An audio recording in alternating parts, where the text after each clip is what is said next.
எடுத்து இருதயத்தில் அதை விசுவாசி வாயில் அறிக்கை பண்ணணும்.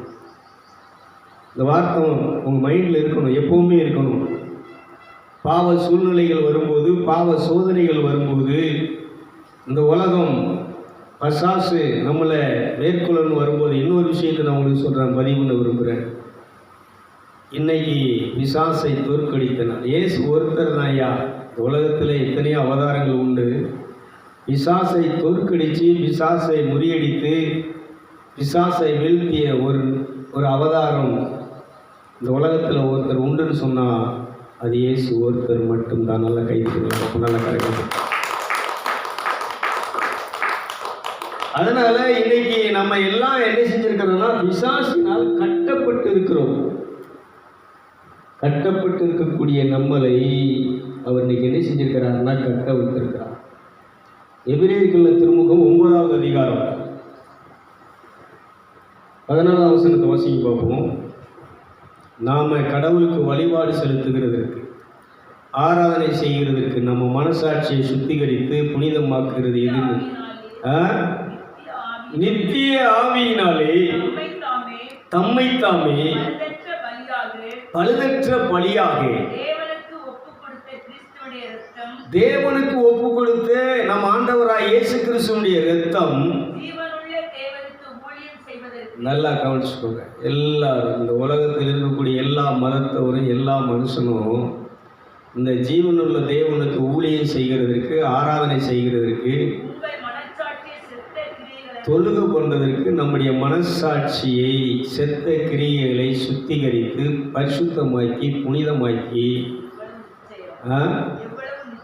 எவ்வளவு நிச்சயம் இந்த சிலுவை மரணம் என்பது, இந்த பாடுகள் என்பது அந்த நம்ம சாபத்தை நீக்கி பாவத்தை நீக்கி அவர் என்ன செய்கிறாருன்னு சொன்னால் வழிபாடு செலுத்துகிறார். இப்போ இந்த சாபத்தினால பாவத்தினால ஆன்மா செத்து போனதுனால தேவனுடைய வழிபாடு நடக்கலை, தொழுகை நடக்கலை, கடவுளுக்கு பிடிச்சமான வழிபாடு நடக்கலை. ஏதோ மதங்களில் அவங்களுக்கு பிடிச்ச மாதிரி என்ன செஞ்சுட்டு இருக்கிறாங்க. ஒரு பாட்டை எழுதுதாங்க, ஒரு பாட்டை பாடுறாங்க, ஒரு ஜெபத்தை அவங்களுக்கு மைண்டில் வந்த ஒரு ஜெபத்தை பண்ணுறாங்க, அவங்களுக்கு படித்த ஒரு வசனத்தை சொல்கிறாங்க, பைபிளை படிக்கிறாங்க. இப்படி என்ன செஞ்சுட்டு இருக்கிறாங்கன்னா, இவங்க ஏதோ மன திருப்திக்காக ஏதோ மைண்டில் வந்தது மாம்ச ரீதியாக என்ன செஞ்சுட்டு இருக்கிறாங்கன்னா எதையோ ஒன்று பண்ணிகிட்டு இருக்கிறாங்க. இன்றைக்கி நடக்கிறாதான் கோயிலில் நடக்கிற வழிபாடுகள்லாம், ஜெபங்கள் எல்லாம், அந்த கொடைகள் எல்லாம், அவங்க சாமி கும்பிடுறதெல்லாம் லேசான விஷயங்கள் கிடையாது. அவங்க மைண்டில் என்ன இருக்குது, இவங்க ஒரு சாமியை உருவாக்குறாங்க, அந்த சாமியை என்ன செஞ்சுட்டு இருக்கிறாங்க. அதனால் இந்து வேதங்களில் ரிக்வேதம், சாம வேதமா, அதர்வ வேதங்கள் இருக்குது. இந்த வேதங்கள் எல்லாம் இவங்க பேர், இந்த சாமிகள் பேரே கிடையாது. இவங்க சொல்லக்கூடிய கும்பிடக்கூடிய சாமிகள் பேர் அந்த வேதங்கள், இந்து அந்த அவங்க வச்சிருக்கக்கூடிய அந்த வேதங்கள்லே கிடையாது. அந்த வேதங்களில் யாருடைய பேர் இருக்குன்னு சொன்னால் நம்ம ஆண்டவராக இயேசு கிறிஸ்துடைய பேர் இருக்கிறது. கைதிட்டுகளை பார்ப்போம்.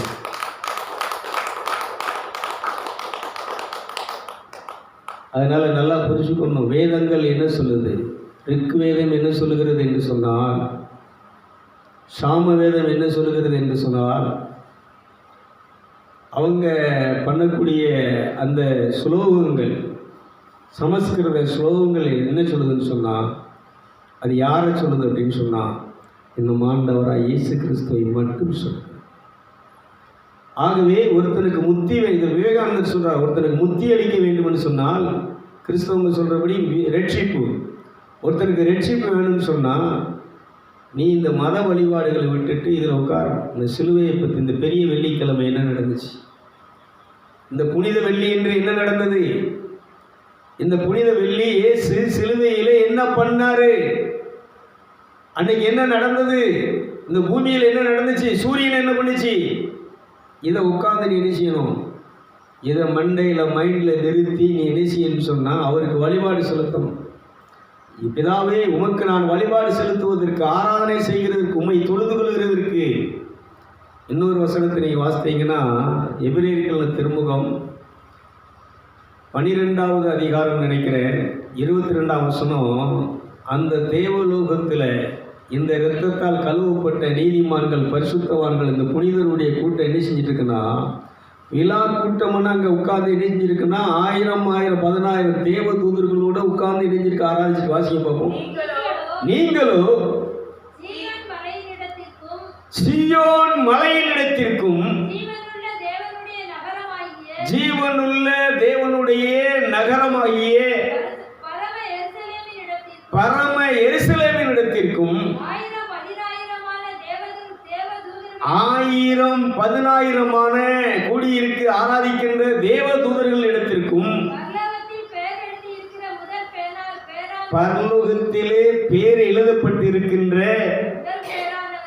முதல் பேரானவர். நல்லா கவனிச்சுக்கோங்க. பரலோகத்தில் பேர் எழுதப்பட்டிருக்கிற முதல் பேரானவர் யாருன்னு சொன்னா, இந்த பெரிய வெள்ளிக்கிழமை நடந்ததை சிந்திச்சு, அதை தியானிச்சு, அதை இருதயத்தில் தீயனை பற்றி எரிய வச்சு, அந்த வார்த்தை, அந்த நடந்த சம்பவத்தை என்ன அறிக்கை பண்ணி, என் சாபத்தை முறியடித்த நாள், என் பாவத்தை அழித்தொழித்து என்னை பரிசுத்தமாக்கி, என் ஆன்மாவை என்னை புனிதனாக்கிய நாள், செத்து போன ஆன்மாவை உயிர்ப்பித்து என்னை ஜீவனோடு உயிருள்ளவனாக வைத்த நாள். இதனை என்ன செய்யணும்னா ஆர்ப்பரித்து ஆறாவரத்தோடு என்ன செய்யணும் கொண்டாடணும். ஆவியிலே நிறைந்து கலிகூற வேண்டும். இன்னைக்கு நாம் முழு பலத்தையும் சக்தியை என்ன செய்யணும் வெளிப்படுத்தி முழு மனதோடும் முழு இருதயத்தோடு அவரை என்ன செய்யணும் ஆராதிக்கின்ற தொழுது கொள்கின்றனால சர்வ சங்கமாகிய சபை இங்க இல்லை, எங்க இருக்கு? தேவலோகத்தில் இருக்குங்க. சீயோன் பர்வதமாகிய மலையில் இருக்கு. தேவனுடைய நகரமாகிய அந்த பரிசுத்த நகரத்திலே இருக்கக்கூடிய சபை இங்க என்னது இருக்கு? இங்கே இந்த சபையெல்லாம் நினைச்சாது. அங்கே இருக்கிற சபை போதகர் அங்கே இருக்க மாட்டார், பாஸ்டர் அங்கே இருக்க மாட்டார், சாமியார் அங்கே இருக்க மாட்டார். அங்கே யார் இருப்பார்னா, இந்த சிலுவையிலே நமக்காக அடித்து நொறுக்கப்பட்ட அந்த சிலுவையிலே 3 ஆணிகளிலே தொங்கிய இந்த இயேசு பிரதான ஆசாரியராக எழுதி இருப்பார். நான் உட்கார்ந்து நல்லா கைவிட்டு நல்லா கரைகள் வச்சுருக்கேன். யாவருக்கும் நியாயாதிபதியாகிய தேவனிடத்திற்கும் எங்க பூரணமாக்கப்பட்ட நீதிமான்களுடைய ஆவிகள். இவங்களை யார் பூரணமாக்குறது? எது பூரணமாக்குறது? இந்த புனித வெள்ளி, இந்த பெரிய வெள்ளி, இந்த புனித வெள்ளி என்று பெரிய வெள்ளி என்று சிலுவையிலே அடிக்கப்பட்ட நொறுக்கப்பட்ட பிக்கப்பட்ட இயேசு கிறிஸ்து அவர் என்ன நினைக்கிறார் சொன்னா, நம்மளை எல்லாம் புனிதனாக்கிய பரிசுத்தனாக்கிய அந்த புனித நகரத்திலே கொண்டு சேர்க்கின்ற அங்கே பிரதான ஆசாரியன் எடுத்துக்க புது உடன்படிக்கையின் மத்தியஸ்தர். நல்லா கவனிச்சுக்கணும். இன்னைக்கு மனுஷனுக்கும் கடவுளுக்கும் ஒரு மத்தியஸ்தர் உண்டு. யாருன்னு சொன்னால், ஒரு நடுவராக இருக்கிறது யாருன்னு சொன்னால் வேற யாரும் இருக்க முடியாது. நீங்கள் கும்பிடுற தெய்வங்கள் இருக்க முடியாது, சாமிகள் இருக்க முடியாது, பாஸ்டர்கள் இந்த புனிதர்கள் இருக்க முடியாது. அங்கே மத்தியஸ்தராக இருக்கக்கூடிய ஒரே ஒரு நபர் யாருன்னு சொன்னால் நம் ஆண்டவராக இயேசு கிறிஸ்து மட்டும். ஆகவே அங்கே இந்த புது உடன்படிக்கையின் மத்தியஸ்தராக இருக்கக்கூடிய ஆண்டவராக இயேசு கிறிஸ்துவினிடத்திற்கும் இங்கே தான் சொல்றார் முக்கியமானது. ஆவேலினுடைய இரத்தம் பேசினதை பார்க்கிலும் நன்மையானவைகளை பேசுகிற இரத்தமாகிய தெளிக்கப்படும் இரத்தத்தின் இடத்திற்கு நீங்கள் வந்து சேர்ந்திருக்கிறீர்கள். எங்க வந்திருக்கிறோம்? இயேசுவினுடைய சிந்தப்பட்ட தெளிக்கப்பட்ட இரத்தம் அங்கே என்ன செய்து கொண்டிருக்கிறது? பேசிக் கொண்டிருக்கிறது, அங்கே செயலாற்றி கொண்டிருக்கிறது. அந்த இரத்தத்தின் இடத்துல நீங்க வந்திருக்கிறீர்கள்.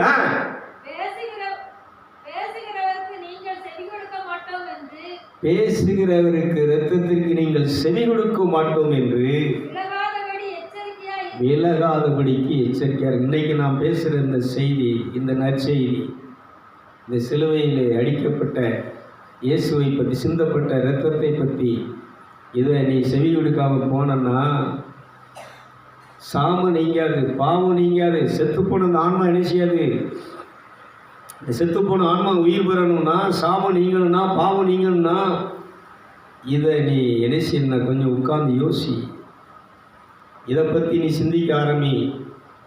மற்ற போனோம், ஒரு பாட்டை பாடணும், கையை தட்டினோம், அல்லையா சொன்னோம், ஜெவமாலை சொன்னோம், ஜபம் சொன்னோம், சாமி கும்பிட்டோம், தேங்காய் உடைச்சோம், சாமி ஆடினோம். இதெல்லாம் அங்கே என்ன செய்யாதுன்னா ஸ்டெப் எடுக்காது. இதுக்கெல்லாம் என்ன கிடையாது. இதெல்லாம் தொடக்க ஆரம்பத்தில் ஒரு பக்திக்குரிய ஒரு காரியங்கள், அவ்வளோதான். இது மனுஷன் உண்டாக்குனது. மனுஷன் தன்னுடைய திருப்திக்காக உண்டாக்கிய வழிபாட்டு முறைகள். அவன் பணம் சம்பாதிக்கிறதுக்காக பொழப்புக்காக உண்டாக்குன மதங்கள், மத சடங்காச்சாரங்கள், அவ்வளவுதான். ஆனால் புரோஜனமான உனக்கு நிவர்த்தி செய்யக்கூடிய, உன்னை நிவர்த்தி பண்ணக்கூடிய, பாவியாகிய உன்னை புனிதனாக்கக்கூடிய, சாபத்தில் இருக்கக்கூடிய சபிக்கப்பட்ட உன்னை ஆசீர்வாதம் உள்ளவனாக, ஆசீர்வதிக்கப்பட்டவனாக மாற்றக்கூடிய, செத்து போன ஆவியை, ஜீவனை திரும்பவும் உயிர்ப்பிக்கக்கூடிய ஒரு வழிபாடு எதுன்னு சொன்னார். இயேசுவின் மீது கண்ணை வைத்து, இயேசுவே, பொன்னான முகத்தை நான் பார்த்து பொற்பாதம் பணிந்து முத்தம் செய்கின்றேன். பொன்னான முகத்தை நான் பார்த்து பொற்பாதம் பணிந்து முத்தம் செய்கின்றேன். சிலுவை சுமந்த தோளை பார்த்து, சிலுவை சுமந்த தோளை பார்த்து சிந்திய இரத்தத்தை முத்தம் செய்கின்றேன். சிந்திய இரத்தத்தை முத்தம் செய்கின்றேன். பொன்னான முகத்தை நான் பார்த்து பொற்பாதம் பணிந்து முத்தம் செய்கின்றேன். பொன்னான முகத்தை நான் பார்த்து பொற்பாதம் பணிந்து முத்தம் செய்கின்றேன். ஈட்டியால் குத்தப்பட்ட விழாவை பார்த்து, ஈட்டியால் குத்தப்பட்ட விழாவை பார்த்து சிந்திய இரத்தத்தை முத்தம் செய்கின்றேன். சிந்திய இரத்தத்தை முத்தம் செய்கின்றேன். பொன்னான முகத்தை நான் பார்த்து பொற்பாதம் பணிந்து முத்தம் செய்கின்றேன். பொன்னான முகத்தை நான் பார்த்து பொற்பாதம் பணிந்து முத்தம் செய்கின்றேன். அணையால் அடிக்கப்பட்ட காயம் பார்த்து, சட்டையால் அடிக்கப்பட்ட காயம் பார்த்து கண்ணீரோடு நான் முத்தம் செய்கின்றேன். கண்ணீரோடு நான் முத்தம் செய்கின்றேன். பொன்னான முகத்தை நான் பார்த்து பொற்பாதம் பணிந்து முத்தம் செய்கின்றேன். பொன்னான முகத்தை நான் பார்த்து பொற்பாதம் பணிந்து முத்தம் செய்கின்றேன். காயப்பட்ட கால்களை நான் பார்த்து, காயப்பட்ட கால்களை நான் பார்த்து கண்ணீரோடு நான் முத்தம் செய்கின்றேன். கண்ணீரோடு நான் முத்தம் செய்கின்றேன். பொன்னான முகத்தை நான் பார்த்து பொற்பாதம் பணிந்து முத்தம் செய்கின்றேன். பொன்னான முகத்தை நான் பார்த்து பொற்பாதம் பணிந்து முத்தம் செய்கின்றேன். சிலுவை சுமந்த தோளை பார்த்து, சிலுவை சுமந்த தோளை பார்த்து சிந்திய இரத்தத்தை முத்தம் செய்கின்றேன். சிந்திய இரத்தத்தை. பொன்னான முகத்தை நான் பார்த்து, இதை உட்கார்ந்து மணிக்கணக்காக நீ தியானம் பண்ணி இப்படி அதை முத்தம் செய்து கொஞ்சி உங்கள் அன்பை என்ன செய்யன்னு சொன்னால், அந்த இயேசுவுக்கு ஜீவனை கொடுத்த, எல்லாவற்றையும் கடைசி சொட்டு இரத்தத்தையும் சிந்திய அவருக்கு நீங்கள் என்ன செய்யணும்னா, இந்த வழிபாடு இப்படி என்ன செய்யணும்னா வழிபாடு செலுத்தும். அவரை முத்தம் செய்து, காயங்களை முத்தம் செய்து தொழுது, இன்னைக்கு நான் உயிரோடு இருக்கிறேன்னு சொன்னால் நீங்கள் உயிரை கொடுத்தது. இன்னைக்கு நான் புனிதன், பரிசுத்தன், நீதிமான் சொல்லுறேன்னு சொன்னால் அது நீங்கள் சிலுவையில் எனக்காக அடிக்கப்பட்டது, ரத்தம் சிந்தியது.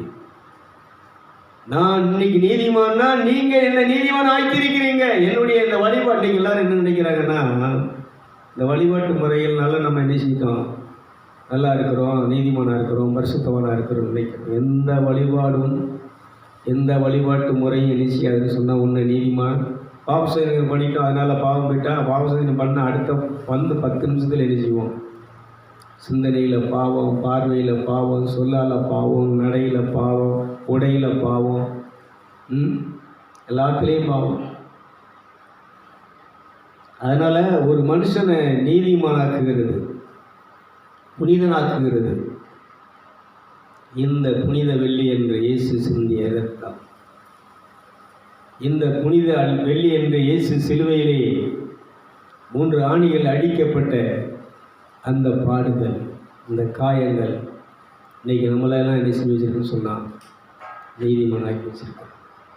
பரலோகத்துக்கு எந்த இதில் போக போகிறோம், அந்த பரிசுத்தவான்களுடைய கூட்டம், திரளான கூட்டம், மகா சபையில் நீங்கள் எப்படி எதை வச்சு, எந்த அடிப்படை, எதை ஆதாரமாக வச்சு நிற்க அங்கே நுழைய போகிறீங்க, அதில் ஆராதனை செலுத்த போகிறீங்கன்னு சொன்னால், இந்த மாசற்ற விலையேறப்பெற்ற 1 பேதுரு 2:9 சொல்லுகிறது. வாசிங்க பார்ப்போம். 1 பேதுரு 2ஆம் அதிகாரம் 9ஆம் வசனம் சொல்லுகிறது,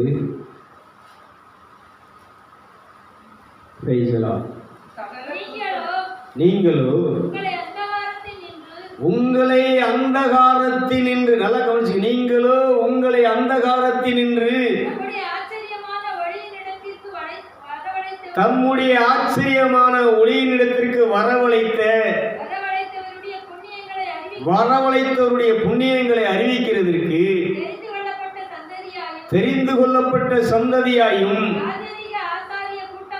ராஜரீக ஆசாரிய கூட்டமாயும் பரிசுத்த ஜாதியாயும் அவருக்கு சொந்தமான ஜனமாயும் இருக்கிறீர். கைதிருக்கலாம், நல்லா கலந்துட்டு இதை இந்த 1 பேர் 1 அதிகாரம் 9ஆம் வசனம் நினைக்கிறேன். மாசற்ற குற்றமில்லாத மாசற்ற ஆட்டுக்குட்டியாகிய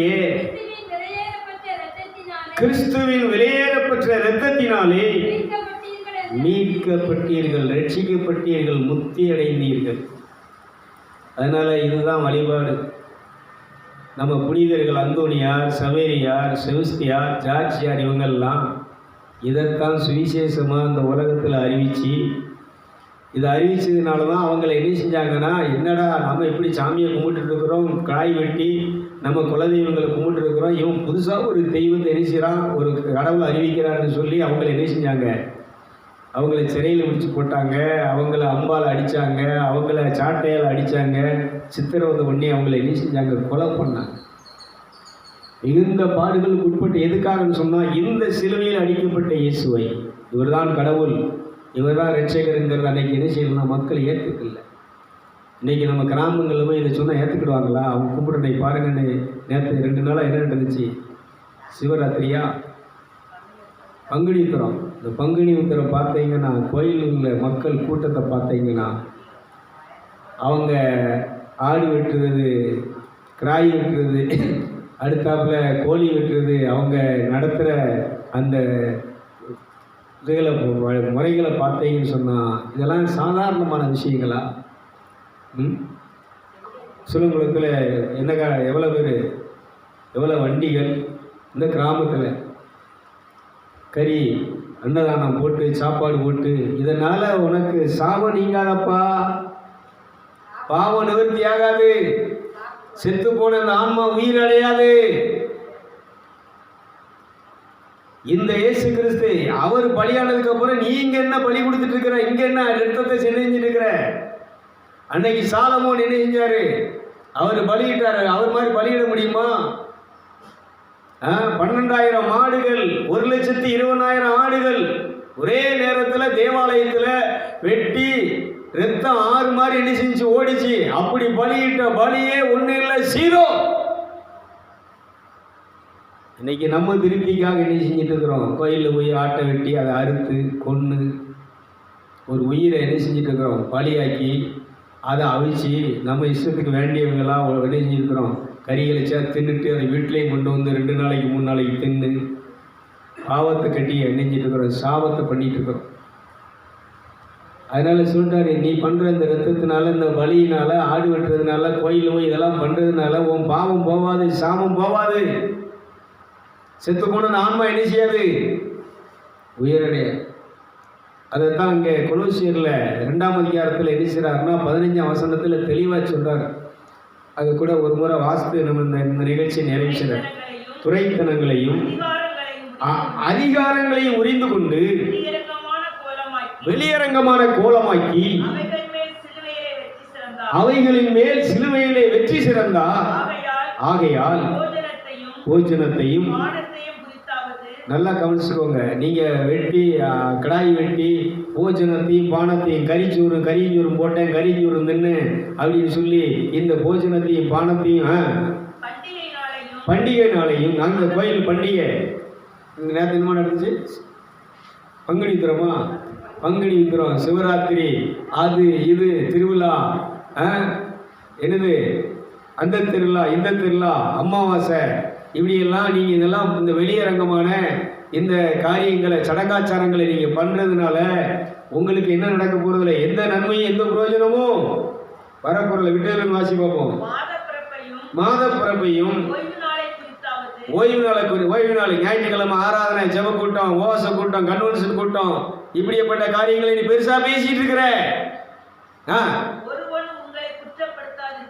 ஒருவனும் உங்களை குற்றப்படுத்தாதிருப்பானாக. அவைகளெல்லாம் வரும் காரியங்களுக்கு நிழலா இருக்கிறதா.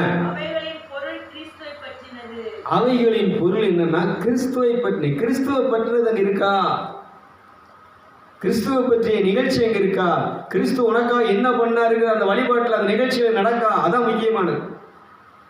பைபிள் வசனத்தான் சொல்றாங்க, பைபிளை தான் சொல்றாங்க. ஆனா எதை பத்தி சொல்லலைன்னா இந்த பைபிளில் முக்கியமான ஒரு பகுதி இருக்கு.